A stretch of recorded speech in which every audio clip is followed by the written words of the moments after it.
வணக்கம் அன்பர்களே.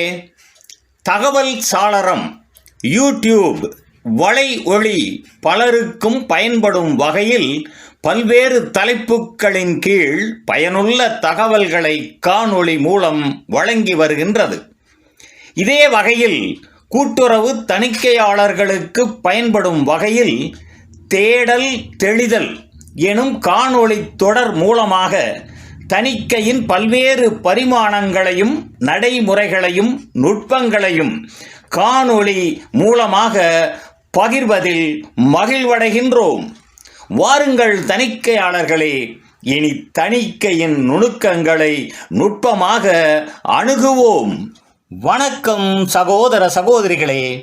இந்த காணொளியில் பகுப்பாய்வும் தொகுப்பாய்வும் எனும் தலைப்பில் உங்களோடு உரையாடுவது உங்கள் அன்பன் பிச்சை முத்து. பகுத்தல் என்பது ஒரு பொருளை பல்வேறு மூலகங்களாக பிரித்தல் என்பதும், தொகுத்தல் என்பது பல்வேறு கூறுகளை ஒன்றாக்கல் என்பதும் அனைவரும் அறிந்தவை. மனித உடலியங்கியலின் மூளை, இதயம், நுரையீரல், இரைப்பை, சிறுநீரகம், சுரப்பிகள் ஆகிய ஒவ்வொன்றின் இயக்கத்தையும் பகுத்து ஆய்வதையும், இவை அனைத்தும் சேர்ந்த உடல் இயக்கத்தை தொகுத்து ஆய்வதையும் மருத்துவத்தில் காண்கின்றோம். பல்வேறு மருத்துவ சோதனையின் அடிப்படையில் நோயினை கண்டறிவது மருத்துவரின் மதிநுட்பமே. கூட்டுறவு தணிக்கையிலும் பல்வேறு வரவு செலவு நிலுவை இனங்களை தனித்தனியாக பகுத்து இனங்களின் அளவு, தன்மை, தொடர்பு, நியதி ஆகியவைகளை கண்டறியலாம். அத்தகைய பகுப்பாய்வுகளால் அறியப்படும் தகவல்களை தொடர்புபடுத்தி முடிவினை காண்பது தணிக்கையாளரின் மதி நுட்பமே. வரவு செலவு, லாபம், நட்டம், சொத்து பொறுப்பு ஆகியவை தொகுப்பாகும். இவைகளில் உள்ள ஒவ்வொரு இனத்தையும் ஆய்வு செய்வது பகுப்பாகும். பகுப்பு என்பது தொகுப்பு இனங்களை பிரிப்பதோடு நிற்பதில்லை, ஒவ்வொரு இனமும் மேலும் மேலும் பகுக்கப்படுகின்றது. வட்டி கொடுத்தது என்று எடுத்துக்கொண்டால் கடன்களின் மீது வட்டி, வைப்புக்களின் மீது வட்டி என பகுத்து எந்தெந்த வைப்புக்களுக்கு எவ்வளவு சதவிகித வட்டி என மேலும் பகுக்கலாம். எனவே பகுப்பாய்வு என்பது எல்லையற்ற உள்நோக்கம் கொண்டதாகும். பராமரிக்கப்படும் கணக்கின் தரத்தை அடிப்படையாக கொண்டு சாத்தியப்படும் வரை பகுப்பாய்வினை மேற்கொள்ளலாம். பகுப்பாய்விற்கான நுட்பங்களை பகுப்பாய்வு கருவிகள், அனலிட்டிக்கல் டூல்ஸ் என்கிறோம். சாதாரணமாக குறடு, திருப்புளி, சுத்தி, கத்தி ஆகிய கருவிகள் பயன்பாட்டால் மாறுபடுவதைப் போன்று இப்பகுப்பாய்வு கருவிகளின் பயன்பாடும் மாறுபாட்டோடுதான் அமைகின்றது. ஆப்பிள் பழத்தை கத்தியால் நறுக்கலாம், சுத்தியலால் மொத்தினால் என்னவாகும்? தணிக்கையிலும் என்னென்ன நுட்பங்களை எந்தெந்த இனங்களுக்கு எவ்வாறு பயன்படுத்தலாம் என்பதே தணிக்கையாளரின் மதிநுட்பம் ஆகும். பகுப்பாய்வில் பயன்படும் நுட்பங்கள் முறைகேடுகளை கண்டறிவதற்கான ஒரு கருவிதான். எனினும் அவைகள் முறைகேடுகளை கண்டறியும் மந்திரக்கோள்கள் அல்ல. பகுப்பாய்வு நுட்பங்களின் பயன்பாட்டுடன் தணிக்கையாளரின் மதிநுட்பமும் சேரும் பொழுதுதான் பகுப்பாய்வின் நோக்கம் முழுமையாக கைகூட நேரும். Ratio analysis, proportion analysis, comparative analysis, variance analysis, trend analysis, fund flow analysis, quantitative analysis, break even analysis ஆகிய பகுப்பாய்வு சொற்கள் ஆடம்பரமாக தோன்றலாம். எந்த தொழிலிலும் பாமரனுக்கு பிடிபடாத சொல் ஆதிக்கம் உண்டு. தணிக்கையும் அதற்கு விதிவிலக்கு அல்ல. தணிக்கையை பொறுத்தவரை நாம் பாமரர்கள் அல்ல, மாறாக பரமர்கள் எனலாம். பரமர் என்றால் அனைத்தையும் அறிந்தவர். பகுப்பாய்வு கருவிகளின் முகப்பூச்சு மிரட்சி அளிக்கலாம், உள்ளடக்கம் அனைவருக்கும் எளிதானதே. நடைமுறையில் பல்வேறு நுட்பங்களின் பயன்பாட்டு திறன் அறியும் முன்னர் அவைகளின் முகப்பூச்சு நீங்கி உள்ளடக்கம் காண்போம். முதலில் விகிதாச்சார பகுப்பாய்வு, ரேஷியோ அனலைசிஸ் பற்றி பார்ப்போம். இது சதவிகிதத்திலும் சமன்பாட்டிலும் எண்ணிக்கையிலும் அமையலாம். நடப்பு சொத்து நடப்பு பொறுப்பு, வைப்புக்கள் கடன் வழங்கல், வைப்புக்கள் முதலீடு, சொந்த நிதி கடன் நிதி, கூலி உற்பத்தி, வியாபார செலவு விற்பனை, வியாபார லாபம் விற்பனை, வியாபார லாபம் அடக்க விலை, நிகர லாபம் நடைமுறை மூலதனம், நிகர லாபம் மொத்த வருவாய் ஆகியவைகளின் விகிதாச்சார தொடர்பை கணக்கிட்டு பகுப்பாய்வு செய்வது இந்த முறை ஆகும். நடப்பு சொத்து, நிலைத்த சொத்து, நடப்பு பொறுப்பு, நிலைத்த பொறுப்பு, நடைமுறை மூலதனம், சொந்த நிதி ஆகியவைகளின் கணக்கீட்டினை அறிந்திருத்தல் இப்பகுப்பாய்வின் நோக்கத்திற்கு அடிப்படையான தேவை ஆகும். அடுத்ததாக பகுதி பகுப்பாய்வு, ப்ரொப்போர்ஷன் அனாலிசிஸ். ஒரு முழு இனத்தை பல பகுதிகளாக பிரித்து அவற்றின் தொடர்பினை ஆய்வு செய்யலாம். மூலப்பொருள், முடிவுப் பொருள் உருமாற்றம், வட்டி வரவு, வட்டி செலவு, நிகர வட்டி, வட்டி வரவு, சிப்பந்தி சாதல்வார் செலவு, மொத்த செலவு, பல்வகை விற்பனைகளுக்கு இடையேயான தொடர்பும் இதில் அடங்கும். வட்டி வரவு, வட்டி கொடுத்தது, நானாவித ஆதாயம், சிப்பந்தி சாதல்வார் செலவினங்கள் ஆகியவைகளை ஆய்வு செய்யும் பொழுது லாப நட்ட கணக்கில் இடம்பெறும் தொகைகளைத்தான் கணக்கில் எடுத்துக்கொள்ள வேண்டும். வரவு செலவு அறிக்கையில் உள்ள தொகையை கருத்தில் கொள்ளக்கூடாது. வட்டி வரவு இனத்தில் தவணை தவறிய இனத்தையும் கருத்தியலாகத்தான் சேர்த்து கொள்ள வேண்டும். அடுத்ததாக ஒப்பீட்டு பகுப்பாய்வு, கம்பேரிட்டிவ் அனாலிசிஸ். நடப்பு ஆண்டில் நிதிநிலை விவரங்களை முந்தைய ஆண்டின் விவரங்களோடு ஒப்பிட்டு பார்த்தல் இப்பகுப்பாய்வு ஆகும். பங்குத்தொகை, வைப்புக்கள், கடன்கள், கொள்முதல், உற்பத்தி, விற்பனை, முடிவு சரக்கு, வியாபார வருமானம், வியாபார செலவு, வியாபார லாபம், வட்டி வரவு, வட்டி செலவு, சிப்பந்தி சாதல்வார் செலவு, கடன் வழங்கல், முதலீடுகள், தவணை தவறிய கடன்கள், பற்பல கடனாளிகள், பற்பல கடன் ஈந்தோர், ஒதுக்கீடுகள் ஆகியவை இதில் அடங்கும். இந்த இனங்களில் ஏற்பட்ட கூடுதல் குறைவே தணிக்கையாளரின் பகுப்பாய்வு பார்வையாகும். கூடுதல் குறைவு நிகழ்வினை ஏன், எப்படி, எவ்வாறு என்ற வினா எழுப்பி விடை காண்பது தணிக்கையாளரின் தலையாய பணியாகும். தலையாய பணி என்றால் முதன்மையான பணி என்பதோடு தலையின் மூளை வாயிலாய் ஆய்வு செய்யும் பணி எனவும் நாம் பொருள் கொள்ள வேண்டும். அடுத்ததாக மாற்ற பகுப்பாய்வு, வேரியன்ஸ் அனாலிசிஸ். ஒப்பீட்டு பகுப்பாய்வில் கிடைக்கும் முடிவுகளை அடிப்படையாக கொண்டு மேலும் உள்நோக்கி பார்த்தலே மாற்று பகுப்பாய்வு ஆகும். ஒரு இனத்தில் ஏற்பட்டுள்ள மாற்றத்தின் விளைவுகளுக்கு பல்வேறு காரணிகள் இருக்கலாம். எடுத்துக்காட்டாக வட்டி கொடுத்ததில் ஏற்பட்டுள்ள மாற்றத்திற்கு வைப்புக்கள் கடன்களின் மாற்றம், வட்டி வீதத்தில் மாற்றம் ஆகியவை காரணிகள் ஆகும். வட்டி வீதம் நிலையாக இருப்பின் வைப்புக்கள் உயரும் பொழுது வட்டித்தொகை உயருவதும், வைப்புக்கள் குறைந்தால் வட்டியும் குறைவதும் பொது நியதி. ஆனால் வட்டி வீதம் மாறும் பொழுது இப்பொது விதி குட்டிக்கரணம் போடலாம். எனவே நிகழ்ந்துள்ள மாற்றத்தை நிகழ்த்திய காரணிகளின் பங்களிப்பினை பகுத்தாய்வு செய்தலே பாங்கான தணிக்கையாகும். அடுத்ததாக போக்கு பகுப்பாய்வு, ட்ரெண்ட் அனாலிசிஸ்.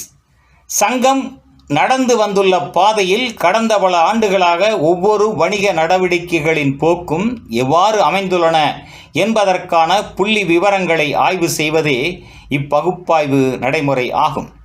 வைப்புக்கள் பெறுதல், கடன் வழங்குதல், கொள்முதல், உற்பத்தி, விற்பனை, சேவை நடவடிக்கை ஆகியவைகளின் வளர்ச்சி, வீழ்ச்சி, லாப நட்டம் போன்ற போக்கினை நோக்குவதே இப்பகுப்பாய்வு.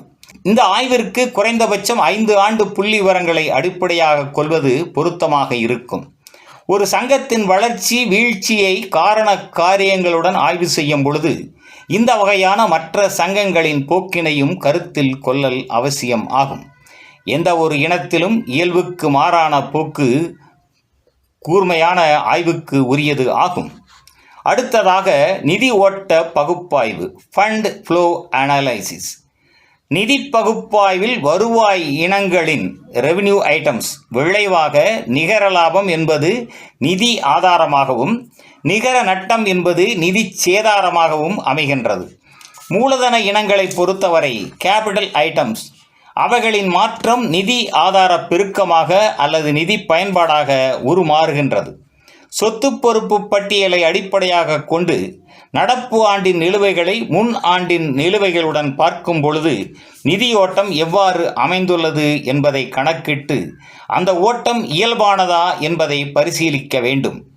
பொறுப்பு இனம் கூடினாலும், உதாரணமாக வைப்புக்கள் உயர்தல், சொத்து இனம் குறைந்தாலும் பற்பல கடனாளிகள் குறைவு, நிதி ஆதாரம் பெருகுகின்றது. பொறுப்பினம் குறைந்தாலும் காசுக்கடன் திருப்பிச் செலுத்தியது. சொத்து இனம் கூடினாலும் சரக்கு இருப்பு அதிகரிப்பு, அவை நிதி பயன்பாடு ஆகும். இதனை சுருங்க கூறுவது ஆயின், சொத்து குறைவும் பொறுப்பு கூடுதலும் நிதி ஆதாரமாகவும், பொறுப்பு குறைவும் சொத்து கூடுதலும் நிதி பயன்பாடாகவும் மாறுகின்றது.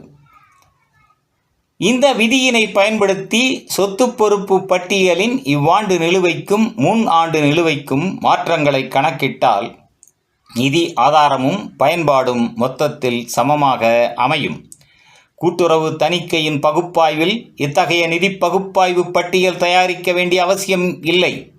நிதி ஓட்டத்தில் பெரும் மாறுதல் ஏற்பட்டுள்ள முக்கிய இனங்களை மட்டுமே ஆய்வுக்கு உட்படுத்தி சங்கத்தின் நிதி ஆதாரங்கள் பயன்படுத்தப்பட்ட செயலானது முறையாகவும் செம்மையான நிதி மேலாண்மைக்கும் உகந்ததாகவும் அமைந்துள்ளதா என்பதை பரிசீலித்தால் போதுமானது. அடுத்ததாக எண்ணிக்கை பகுப்பாய்வு, குவான்டிடேட்டிவ் அனலைசிஸ். கொள்முதல், உற்பத்தி, விற்பனை நடவடிக்கையில் ஈடுபட்டுள்ள சங்கங்களில் இத்தகைய பகுப்பாய்வு பயனளிக்கும் பொருட்களின் மதிப்பினை விகிதாச்சார பகுப்பாய்வு, பகுதி பகுப்பாய்வு போன்ற நுட்பங்கள் மூலம் அறியலாம். பொருட்களின் அளவை எளிதில் கணக்கிட இயலாத நிலையிலும் எண்ணிக்கை மிகவும் அதிகமாக உள்ள நிலையிலும் மதிப்பின் அடிப்படையில் பகுப்பாய்வு செய்யலாம். எனினும் இவைகளை இயன்றவரை எண்ணிக்கை ஆய்வுக்கு உட்படுத்தினால் நம்பகமான முடிவுகளை பெற முடியும். சர்க்கரை, தேயிலை, பஞ்சு, பட்டு, நூல், துணி, இயந்திர கருவிகள் போன்றவைகளின் உற்பத்தி விற்பனையிலும், பொது விநியோகத் திட்டம், உரம் ஆகியவைகளின் கொள்முதல் விற்பனையிலும் இந்த நுட்பத்தை பயன்படுத்தலாம். எடுத்துக்காட்டாக, பொது விநியோகத் திட்டத்தில் அடங்கிய சர்க்கரை, அரிசி, கோதுமை போன்ற பொருட்களின் ஆரம்ப இருப்பு சரக்கு, வரவின் அளவு, விற்பனை சரக்கின் அளவு, முடிவு இருப்பு ஆகியவை விவரங்கள் அடங்கிய எண்ணிக்கை பட்டியல் தயாரிக்கப்பட்டு வரவு வந்த சரக்குகளின் மதிப்பினை பொது பேரேட்டின் கொள்முதல் மதிப்புடன் ஒப்பிட வேண்டும். விற்பனை சரக்கின் மதிப்பை கணக்கிட்டு பொது பேரேட்டில் விற்பனை தொகையுடன் ஒப்பிட வேண்டும்.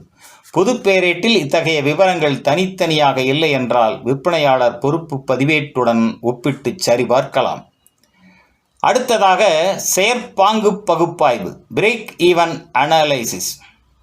ஒரு மனிதனின் நாடி துடிப்பு சராசரியாக நிமிடத்திற்கு 72 முறை என்பது போல ஒரு சங்கம் லாப நட்டம் எதுவும் இல்லாத நிலையில் செயல்பட வேண்டுமானால் அச்சங்கத்தின் உற்பத்தி, விற்பனை, லாப சதவிகிதம், கடன் அளவு, வட்டி வீதம் ஆகியவை எந்த அளவில் நிலை கொள்ள வேண்டும் என்பதை கணக்கிடுவதே இந்த ஆய்வாகும். குறிப்பிட்ட லாபத்தை எய்துவதற்கு உற்பத்தி, விற்பனை இலக்கு எவ்வளவு என்பதையும் இந்த பகுப்பாய்வில் நிர்ணயிக்கலாம். நிறுவனங்களின் மேலாண்மையில் இப்பகுப்பாய்வின் தாக்கம் பெரியதாக உள்ளது. கூட்டுறவுகளில் இது மிகவும் குறைவாகவே கையாளப்படுகின்றது. இருப்பினும் தணிக்கையாளர் ஒரு சங்கத்தின் நட்டத்தினை பரிசீலிக்கும் பொழுது அச்சங்கம் செயற்பாங்கு எல்லையை எய்தவில்லை என்பதை குறிப்பிட்டு குறைகளில் எழுதினால் அக்கருத்து நிபுணத்துவம் வாய்ந்ததாக அமையும். இந்த ஆய்வில் செலவினங்களை நிலைத்த செலவு, ஃபிக்ஸட் காஸ்ட், மாறும் செலவு, வேரியபிள் காஸ்ட் என இருவகைப்படுத்தலாம். ஒரு சங்கத்தின் உற்பத்தி, விற்பனை நடவடிக்கை குறைந்தாலும் கூடினாலும் வட்டி, வாடகை, சம்பளம், தேய்மானம் போன்ற செலவினங்கள் குறையாமல் நிலையாக இருக்கும். அதே நேரத்தில் மூலப்பொருட்கள், கூலி, எரிபொருள் போன்றவை உற்பத்தியை சார்ந்து மாறுபடும் இயல்பு கொண்டதாகும். ஒரு உற்பத்தி பொருள் அதன் அடக்க விலையிலும் மாறும் செலவினத்தை முழுமையாக ஈர்த்து கொண்டு நிலைத்த செலவினையும் ஈர்க்கத் தொடங்குமானால் அதனை பங்களிப்பு கான்ட்ரிபியூஷன் என்கிறோம். உற்பத்தி, விற்பனை, இலக்கு நிர்ணயம், அடக்க விலை, லாபம், விற்பனை விலை நிர்ணயம் ஆகிய சங்க நடவடிக்கைகளை தணிக்கை செய்வதற்கு இந்த பகுப்பாய்வு நுட்பமானது தணிக்கையாளருக்கு துணை நிற்கும். இக்கட்டுரையில் விவரிக்கப்பட்ட பகுப்பாய்வு நுட்பங்களை இப்படித்தான் பயன்படுத்தப்பட வேண்டும் என்ற வரையறையோ கட்டுப்பாடோ தணிக்கையாளர்களுக்கு இல்லை. இவைகளை தனித்தனியாகவும் ஒருங்கிணைத்தும் சங்கத்தின் நடவடிக்கைகளுக்கு உகந்த வகையில் சந்தர்ப்பத்திற்கு ஏற்ப சரியான நுட்பங்களை பயன்படுத்தலாம். ஒரு துண்டு இரும்பை கொண்டு எத்தகைய கருவியையும் உருவாக்குதல் போன்று பகுப்பாய்வு கருவிகளையும் பன்முனைகளில் பலவாறாக நாம் பயன்படுத்தலாம். பண்டைய சித்த மருத்துவர்களின் 3 விரல் நுனியில் நவீன மருத்துவ பரிசோதனை கூடமே அடக்கம். அதைப்போன்று தணிக்கையாளரும் பகுப்பாய்வு நுட்பங்களை 7வது அறிவின் 3ஆம் பார்வையாக அமைத்து கொள்ள வேண்டும். நண்பர்களே, கேட்டேன் மறந்து விட்டது, பார்த்தேன் நினைவில் நின்றது, செயல்பட்டேன் புரிந்து கொண்டேன் என்ற சீன பழமொழி பகுப்பாய்வு நுட்பங்களை பயன்படுத்துவதற்கும் பொருந்தும். கேட்டலும் படித்தலும் பார்த்தலும் நினைவில் நின்றாலும் பயிற்சியும் பயன்பாடும் தான் முழுமையான புரிதலுடன் நிலைத்து நிற்கும். பகுப்பாய்வு நுட்பங்கள் நெஞ்சிருக்கும் வரை நினைவில் நிலைத்திருக்க வேண்டுமெனில் அவைகளின் பயன்பாடும் பயிற்சியும் தான் நமக்கு பலம் என்கிற கருத்தோடு இதனை நிறைவு செய்கின்றேன். நன்று நண்பர்களே. தேடல் தெளிதல் தொடரின் பிறிதொரு காணொளியில் மீண்டும் சந்திப்போம். நன்றி, வணக்கம்.